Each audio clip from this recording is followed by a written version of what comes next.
All right. Oh, I was waiting on the thing.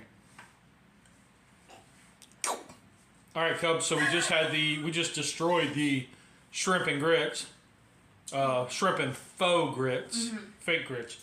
You didn't know what I was making, but you were curious. What were your thoughts? Well, I smelled it upstairs. Okay. Because I was in your room, so I could smell it a little bit, because, like, it went up. Yep. And then I came down, and I didn't smell it in the kitchen. So I opened the garage door, and it smelled really good, and I wanted to eat it. I knew I was going to eat it, but had to wait. And then it tastes better than shrimp and regular grits. Because you don't like regular grits. I do like grits. I like grits and oatmeal. Peyton doesn't like grits. Okay.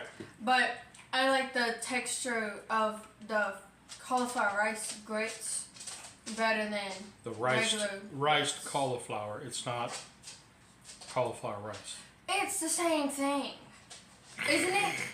Mr. Garvey will get you. Well. Anyway, so what'd you think? I liked it. I liked the flavor. It was a lot to like unpack. Yeah, the Worcestershire gave it a little depth. Yes, but it all went together. Yep, and you said that we can make this more often. Well, I said I wasn't going to make it. Dad could make it more often for just me and him. Yeah. Because we are at the house with each other a lot of the time. Okay. It's like, I wouldn't be mad if you just like went to the garage for about 10 minutes and just made it and then brought it to me while I'm working. That would be kind of great, actually. I think that might be better than coffee. Ooh. Rex! Okay. We'll send us out of here. Okay, guys, there's 2 wheels in cooking. Did you have fun and did it taste good? Rock on. You guys are awesome, and we'll see you guys next week. Bye. I don't know why I said